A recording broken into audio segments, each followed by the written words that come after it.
All right, so starting chapter 8.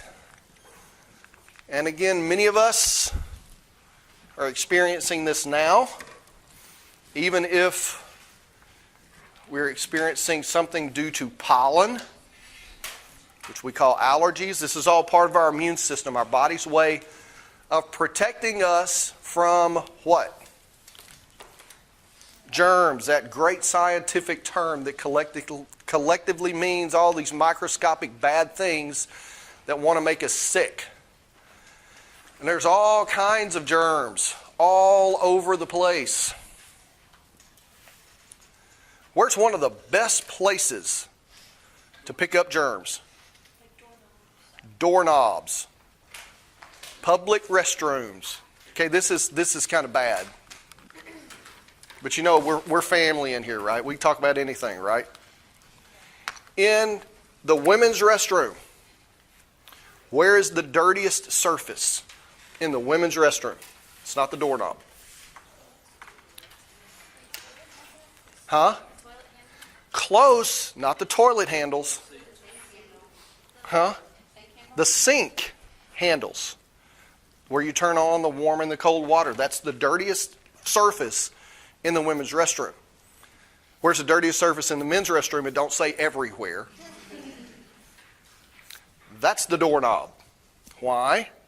Women wash their hands. Men, we never wash our hands. That's disgusting. So when you find a unisex restroom, ladies, you probably need to do like I do. When I wash my hands, I get a paper towel, and that's what I open the doorknob with. Because all us nasty guys have been in there before y'all. Do what? I done seen so many people, so many dudes just use the restroom and then just walk right out. Yeah. They don't even try to hide it. Guys don't even try to pretend. Yeah. So, germs, telephones, public telephones. Have you ever used a public phone in the dorms? Have you ever used a public computer in the library? Think about the keyboard. Who just sneezed on that keyboard? They're everywhere. And the reason we're not sick all the time is because our body has so many ways of protecting itself against these germs.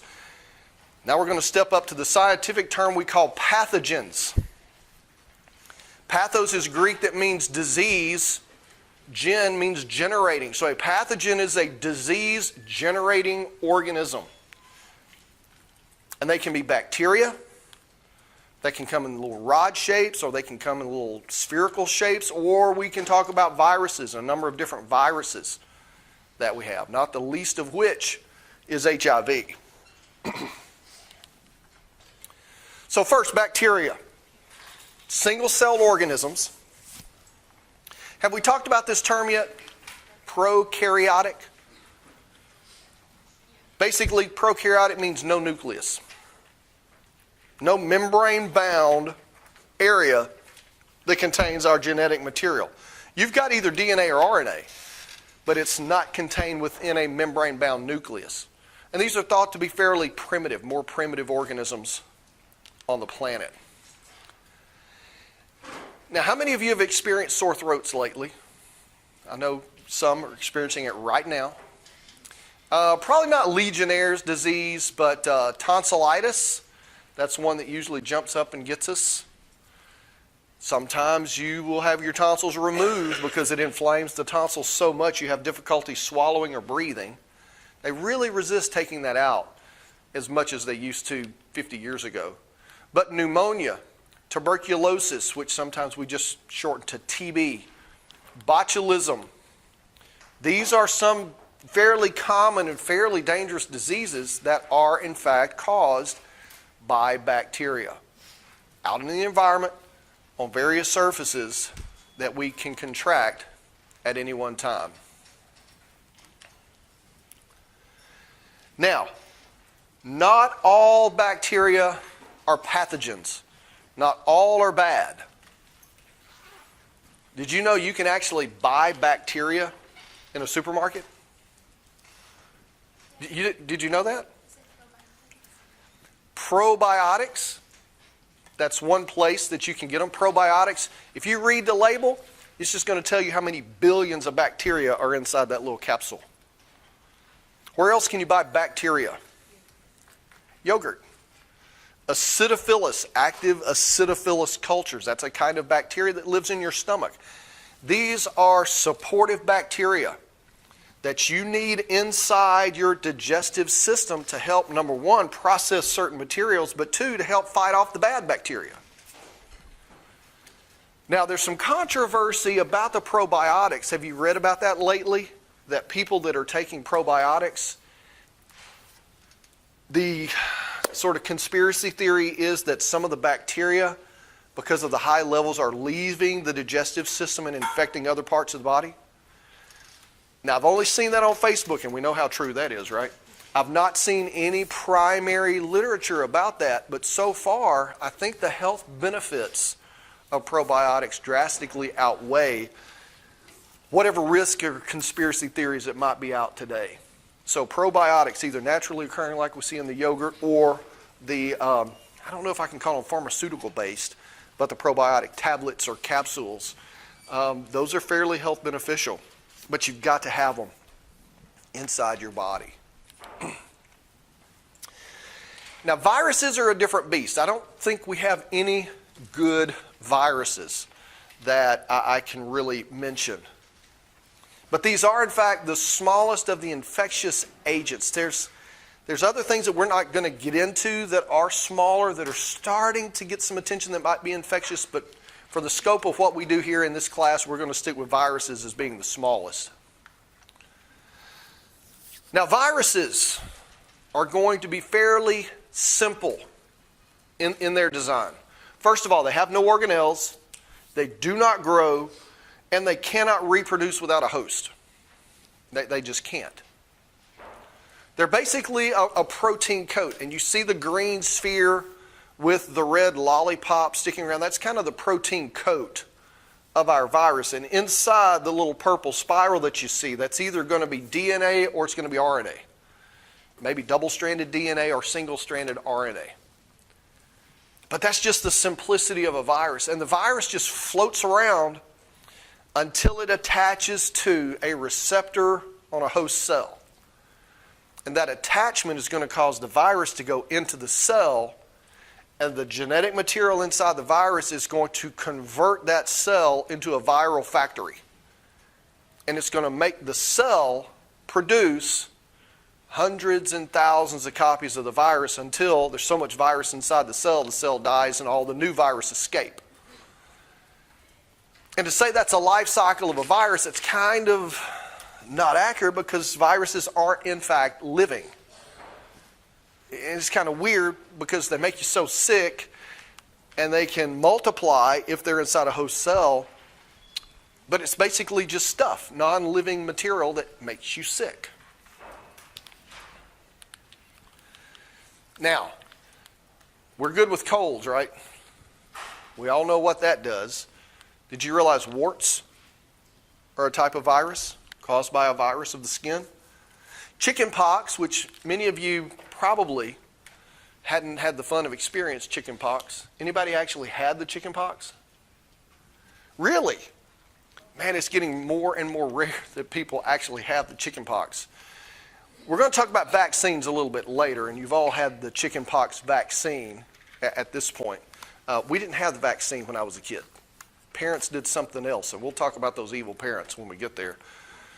But viruses, AIDS. What's the virus that causes AIDS? HIV. Now, a lot of people say the HIV virus. What does the V stand for in HIV? Virus. So it's like people are going, human immunodeficiency virus. So you just HIV. Hepatitis is caused by a virus. Anytime you see itis, that is an inflammatory disease. The first part of the word tells you what's being inflamed. So what's being affected in hepatitis? Inflammation of the what? Anybody know what hepatic, what that refers to? How about if I said you could also have a disease of this organ that was called cirrhosis of the liver? Hepatitis Hepatitis refers to inflammation of the liver. Now this you probably will get this one. Itis, again, inflammation. Encephalitis, inflammation of the brain. Because another big fancy word for the brain is encephalon. And so you have inflammation of the liver, inflammation of the brain. But then rabies is also caused by a virus. All very debilitating disorders and diseases. Colds, inconvenient. Warts, kind of ugly. Chickenpox, no fun whatsoever. And unfortunately, we could also include the adult disease of the same virus as chickenpox, and what's that called? Shingles. Apparently, that is awful. So I don't really understand the difference between the chickenpox vaccine and the shingles vaccine because it's the same virus. But I'm investigating it because I don't want any part of the shingles. As bad as the chickenpox was when I was a kid, Now, when we talk about pathogens, we can think of them in terms of a couple of different either health issues, medical, biological issues, and social issues. And the first we consider is transmissibility. How easy is it for you to catch the pathogen from someone else? Back in the day where HIV was being first discovered, there was just a panic and a fear all over the place. Oh, you don't go to the bathroom because you might pick it up off the toilet seat. Have you heard these crazy things? Okay, no, you're not going to pick it up that way for HIV. Now, the cold virus, yeah, you're going to pick it up on just about any surface with your hands, and if you put it to your mouth or to your eyes, that's how you're going to contract that. So transmissibility, how easy or difficult is it to catch? But then the mode of transmission too. Is it body fluid like HIV? Surface like the flu or the cold virus?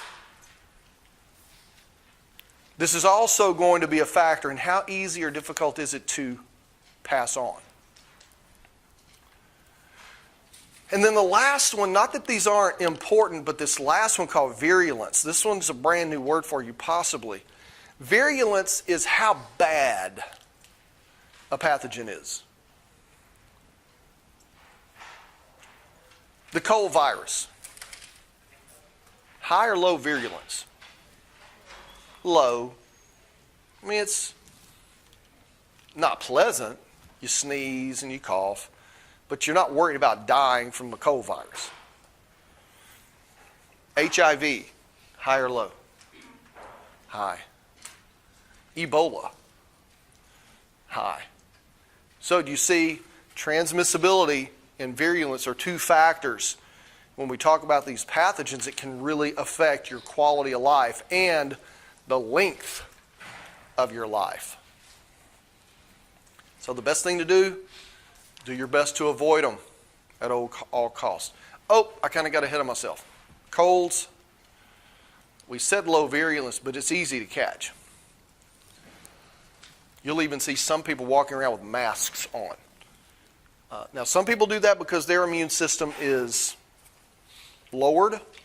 They're immunocompromised. But some people are doing that because they don't want to get sick.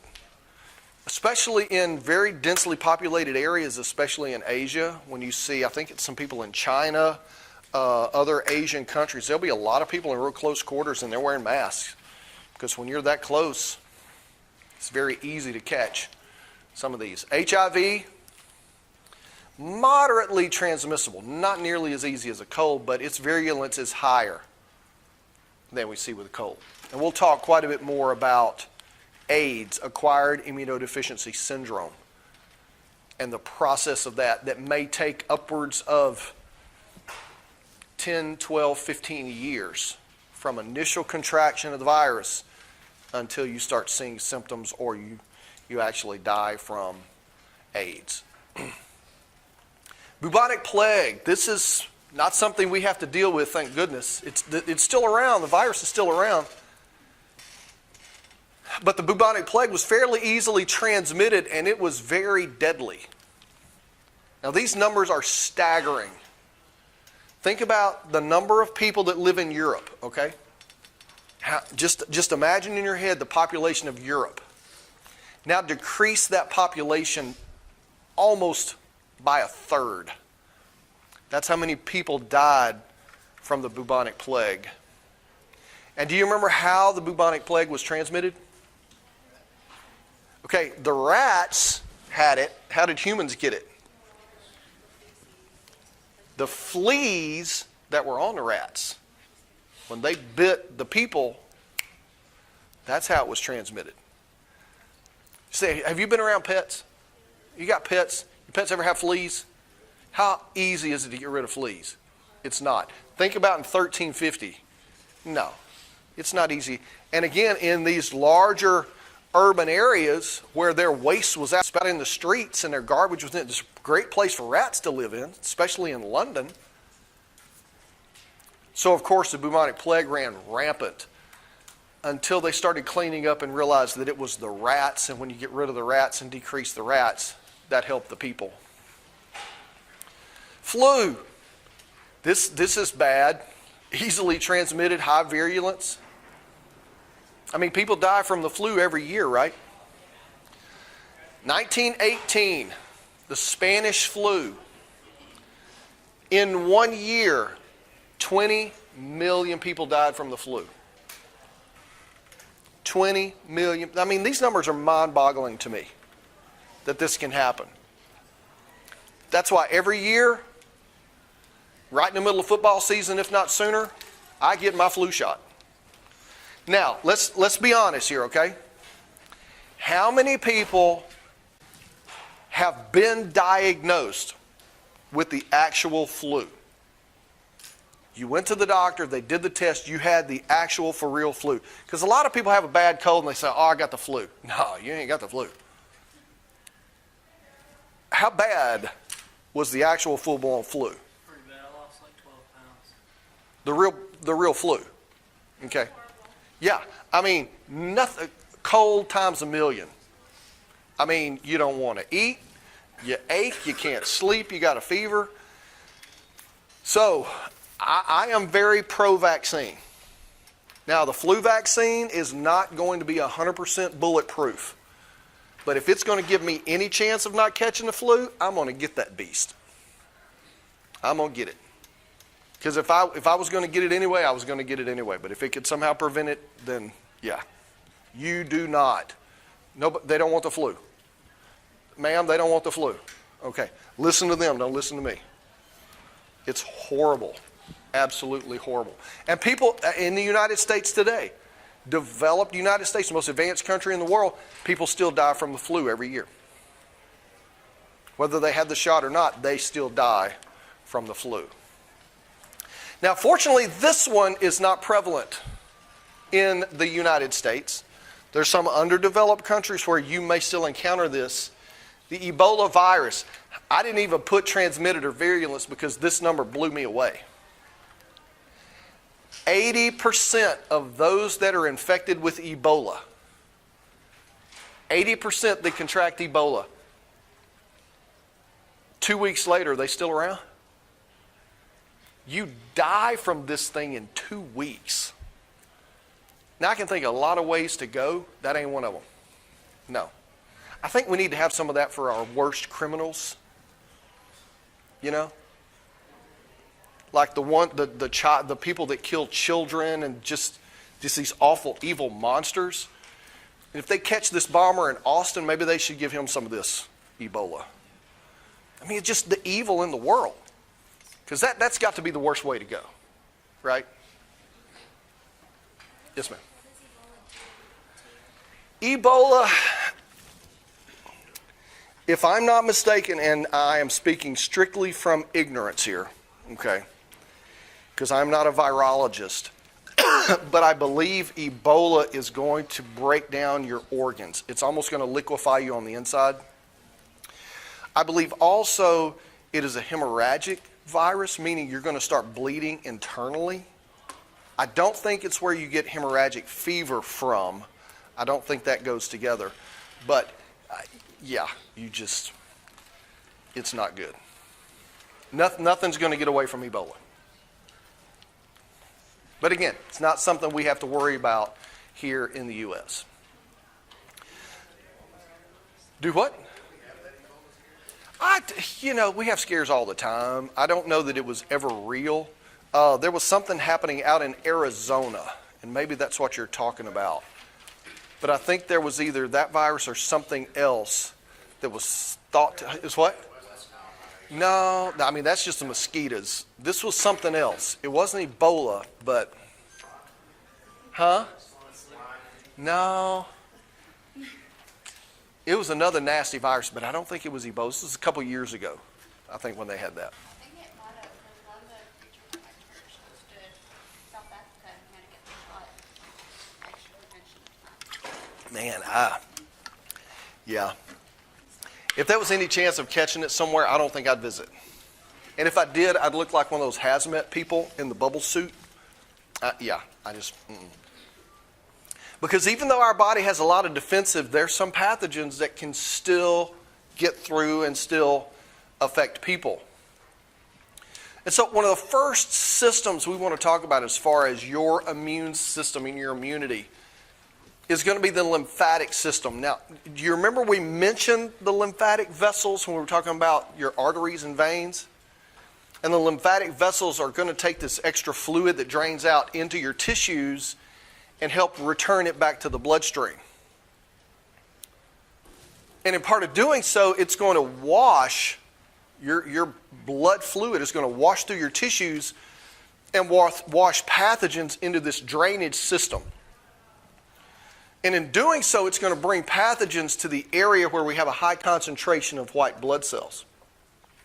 They can help identify and destroy those pathogens. So, the lymphatic system defends our body. And since we're dealing with fluid and maintaining the fluid in the blood and in our tissues, that maintenance of blood volume is also a critical feature of the lymphatic system. Now, you may recognize this picture from our discussion of circulatory system. Here's our arterial side. There's our capillaries going from red to purple and then to blue as we go into the venous system. But you see how we also have these blind-ended green vessels, and these are going to be our lymphatic capillaries. They're going to be situated in and around where we have our vascular capillaries, and that's where the fluid, the pathogens, the debris from our cells and tissue is going to enter the lymphatic system as it's making its way back to the heart to be returned to the circulatory system.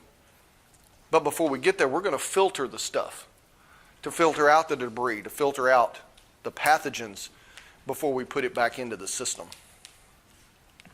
Now, this is just an illustration showing the lymphatic vessels we have coursing through our body.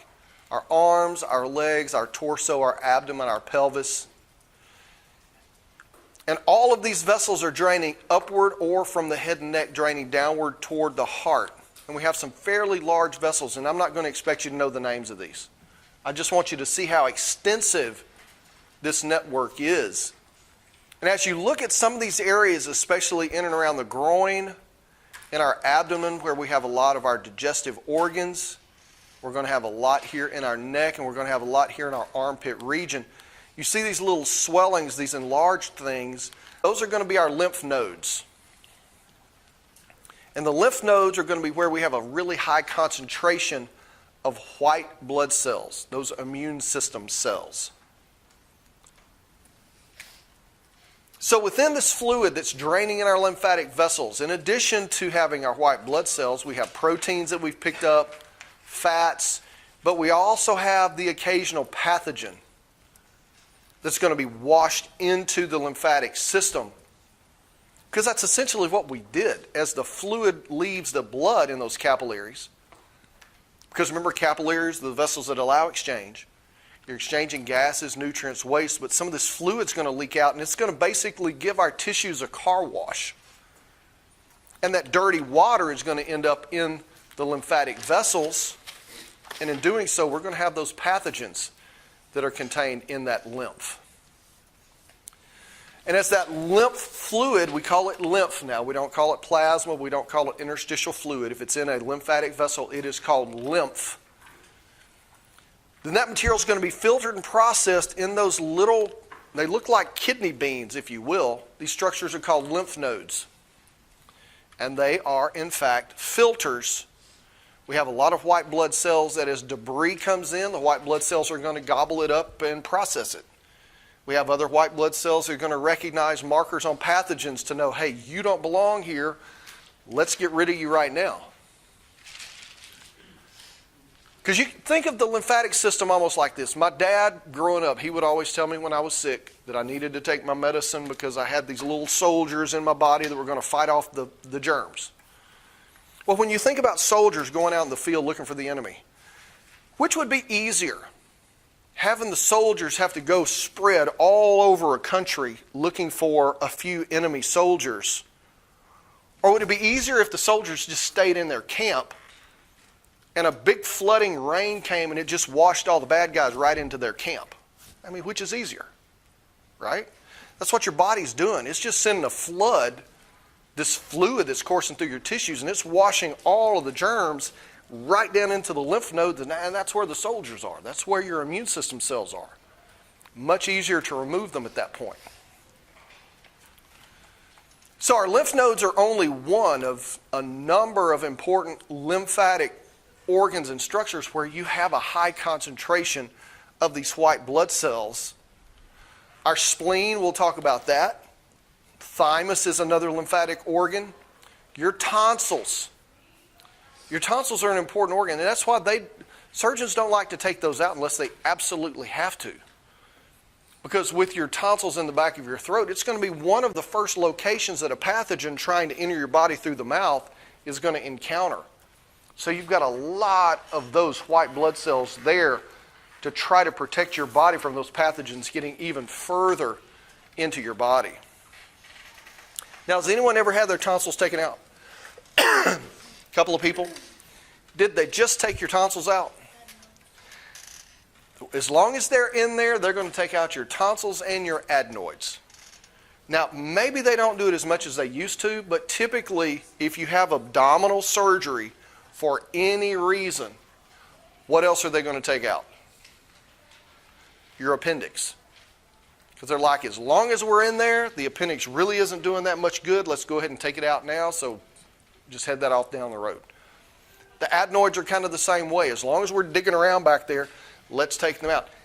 Do you know where the adenoids are, first of all? So, we got the tonsils, right? Those walnuts in the back of your throat. I mean, mine were the size of walnuts. I had to have mine taken out. They were just way too big. Those are referred to as your pharyngeal tonsils or throat tonsils. Your adenoids are your nasal tonsils. So you know how you can breathe through your nose and the air comes down your throat? Well, right in the back of your nasal cavity, just in the passageway that interconnects the throat and the nasal cavity, that's where your adenoids are going to be. And so they usually take those out at the same time since they're in that neighborhood and they're taking the tonsils out anyway. So here we have an illustration of our lymph node, our first lymphatic organ that we're going to talk about.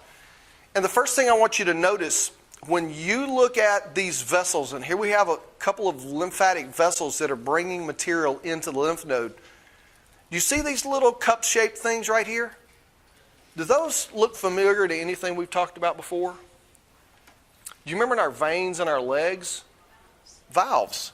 Yeah, these are unidirectional one-way valves, much like we had in the veins of our legs, because our veins are under very low pressure. Lymph is under even lower pressure. There's hardly any pressure that we have in the lymph to help move this material through. But you see the lymph from your body comes into a lymph node, and all these little spherical structures are going to be high accumulations of white blood cells.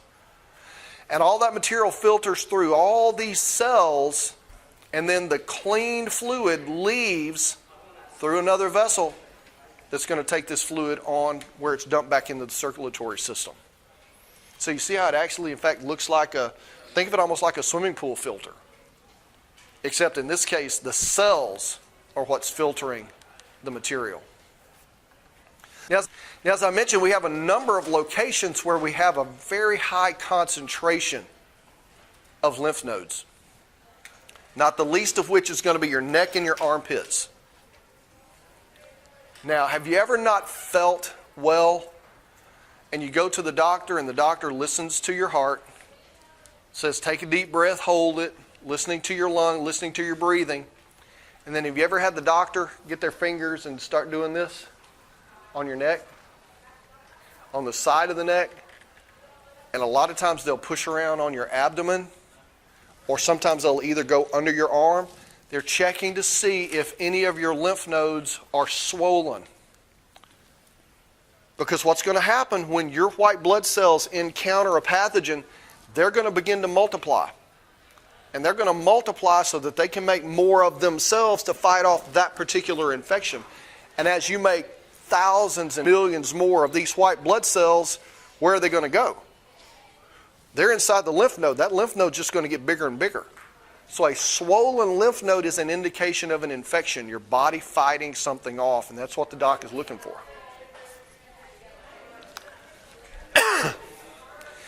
Now, the armpits is another area that I want to just mention.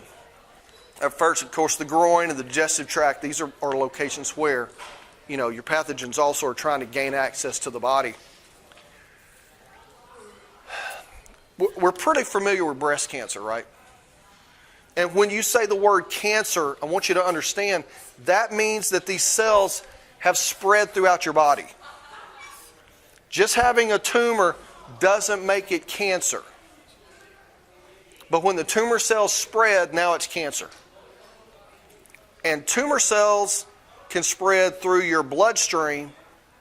But what is another passageway that we know of now that tumor cells could spread through? Your lymphatic vessels.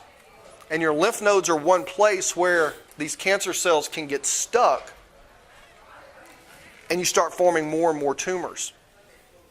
So in the past, when someone was diagnosed with breast cancer, the way that surgeons typically had an idea of how extensive the cancer had spread was they would go into the patient's armpit and they would remove all the lymph nodes. And they would look at all the lymph nodes to see if they found cancer cells. Because you can bet if there are cancer cells in the lymph node, there are cancer cells elsewhere in the body. But now they have a new technology so they don't have to remove all of the lymph nodes because certain areas of your body are drained into very specific individual lymph nodes.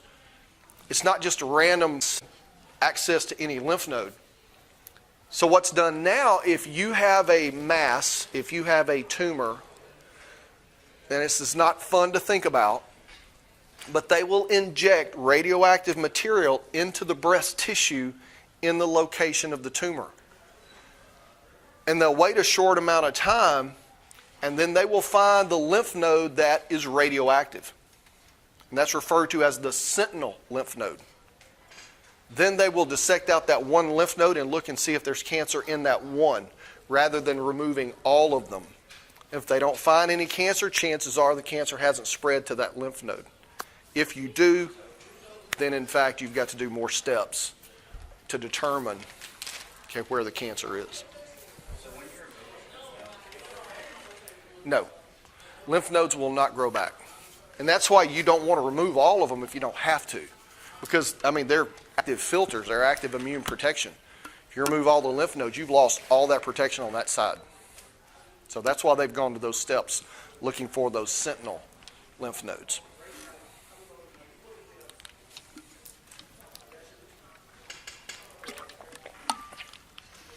Now, we've talked about the immune cells present in the lymph node.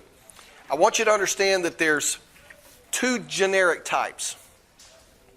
And the first type we're going to use is our example of cells that are called macrophages. These are basically the vacuum cleaners of the body. They absolutely, like an amoeba, will crawl up and surround a food particle and engulf it and bring it inside its body to digest it. That is called phagocytosis. And so macrophages are one of a few types of white blood cells in your body that are phagocytes. remove debris from the body. And of course, as we're bringing all this debris in from the body and the lymph, you're going to want all these vacuum cleaners around to gobble it up. So here we have an image of a macrophage extending processes, pulling this bacteria in, and it's going to absolutely engulf these small bacteria. And you see the macrophage is fairly large compared to a bacteria. But our other type of cell that we're going to have is called a lymphocyte. We're going to have two types of these lymphocytes right now. We're just generically going to talk about them. And our lymphocytes are going to be able to, in some cases, directly attack a pathogen, maybe a tumorigenic cell or a virally infected cell. We're going to have other lymphocytes that basically are the Air Force and are going to drop bombs. And the bombs from our lymphocytes are going to be called antibodies. But then both of those types of lymphocytes are going to be able to secrete chemical signals that let the whole immune system know, hey, we got a problem and we need to fix it, we need help. So these chemical signals activate a more robust immune response and activates other cells and other tissues of the body to allow all of our immune white blood cells to fight off the active pathogens. But you can find all of those inside our lymph nodes.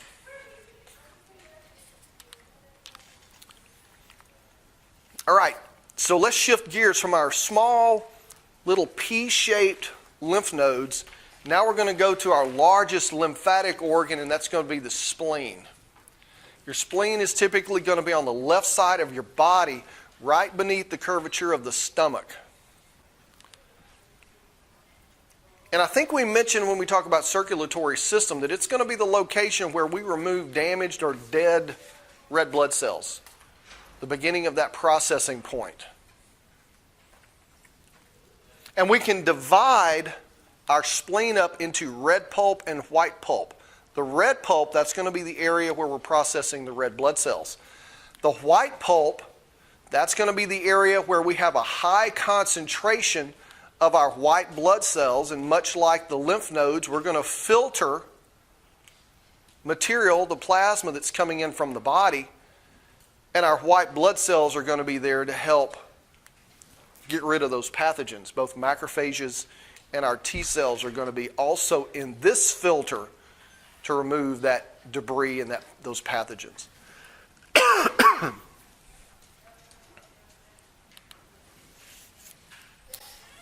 So here's a little bit finer definition, if you will, of the red pulp and the white pulp. I'll let you get that down if you want to write those. But both are important because the red pulp, we're going to have a lot of red blood cell debris. Because what are we breaking down? 2.5 million every second? Yeah, there's going to be a lot of red blood cell disaster. But then our white pulp is going to have thousands and hundreds of thousands of white blood cells there, macrophages gobbling up debris, pathogens coming in, being recognized, activating further immune responses, and all that's happening in the spleen.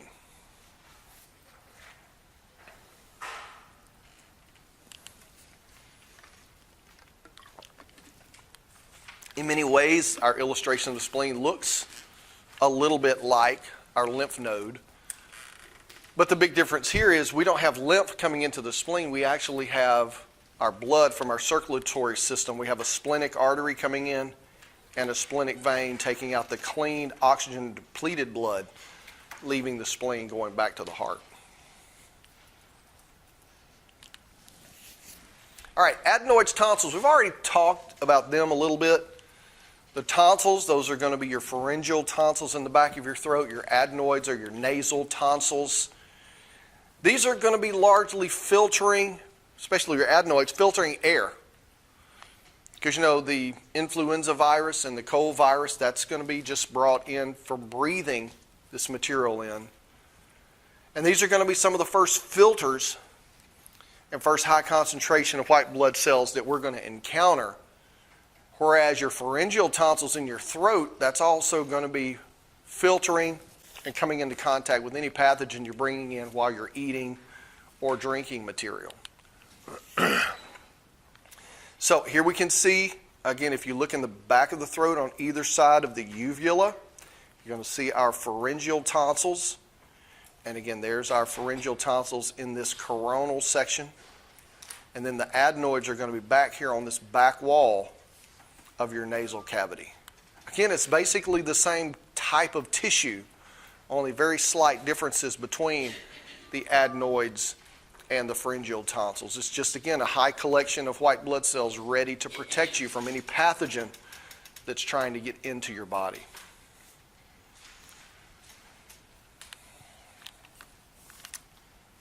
So those were some of our lymphatic organs. High concentrations of white blood cells, part of the lymphatic system. But we have other mechanisms through which we try to protect our body. And of course, our first are going to be those physical and chemical barriers. And the skin's going to be our first primary barrier. You know, our skin's our largest organ, but it's also part of the immune system, if you want to think of it that way. But then as we get toward the end of the chapter, we're going to talk about nonspecific defense mechanisms and specific defense mechanisms as we see how our body is going to fight off these pathogens and these infections. Nonspecific means we don't care what the pathogen is, we're going to remove it. Our specific defense means our body is going to recognize one specific pathogen and get rid of it and only it. So it's two different ways. Some of them have some overlapping mechanisms, but others are going to stand apart and be very unique. And we're going to cover all these in more detail as we go through the rest of our chapter. So let's talk about the skin. Typically, when is the only time you're going to be worried about getting an infection as it relates to the skin? When you get a cut. When you get a cut. You get a cut, you go into your mom, what's mom going to do? She's going to clean it, she's going to wash it, and then she's going to put a Band-Aid on it. Because we don't want it to get infected. Now, how do you know it's infected? Pus. Pus. Remember pus, dead, dying white blood cells? Eating the pathogens and it's killing everybody? Yeah, we don't want it to get infected. Because your skin is going to be this solid barrier. Are you familiar with the word contiguous? You know what the word contiguous means? Have you ever used that word before? Contiguous means all attached together. Now, we're all Texans, right? Is anybody not a native Texan? You're not a native? Okay, you can leave now. No, I'm kidding. No, I'm kidding. So, Texans are, have you figured out Texans are real proud to be Texans? Okay. So, Texans were very proud that we were the largest state in the United States. And then something screwed that up. Alaska screwed it up, right? So we couldn't say we're the largest state in the United States anymore. So now Texans say we're the largest of the contiguous United States. Contiguous means all attached together. Because Alaska's way up here. So we don't count that, right? We're going to change the rules so we can still be the largest. So that contiguous, we got that right? So your skin is a contiguous layer. All these cells are attached together. They have really tight barriers. Pathogens aren't really going to get through there. If a pathogen is going to dig down through your skin, it's going to have to work hard. Now, the other thing going on with your skin is the fact that your skin is much like that moving walkway at the airport. You ever got on one of those dudes? It's the moving sidewalk. It's not an escalator. I always like to get on it and walk as fast as I can, so I feel like I'm the Flash, you know? You know you've done that. You've all done that. Until you get to the end, then you've got to slow down so you don't fall. Well, your skin is like this moving sidewalk because you're continually producing new cells at the bottom, and the old cells are being pushed up until you get to the surface, and the cells are constantly falling off. So a pathogen's trying to walk in the opposite direction of the moving sidewalk. So again, there's another reason why pathogens have a hard time getting into the skin. They're swimming upstream. So number one, skin's thick, it's contiguous, it's all attached together. Number two, it's moving upwards and the pathogen's trying to move down. And secondly, your skin has the wrong pH. You're creating an inhospitable environment. Pathogens don't like to live on your skin. They can't live there very long because it's not the right pH. Now, when you look at our illustration here, we can also see, here's your surface layer of your skin, your multiple layers all the way down. And then down in the deepest part of your body, you get into the lymphatics, your bloodstream, so your white blood cells. But notice natural microflora. What in the world does that mean? Natural microflora. Bacteria. You have helpful bacteria that live on the surface of your skin. And that helpful bacteria also prevents harmful bacteria from staying on there too long. Because this helpful bacteria likes the skin pH, whereas the other bacteria doesn't. This bacteria helps maintain that pH. It's almost like a symbiotic relationship. We let the bacteria live here, they help us, we help them. Everybody's happy.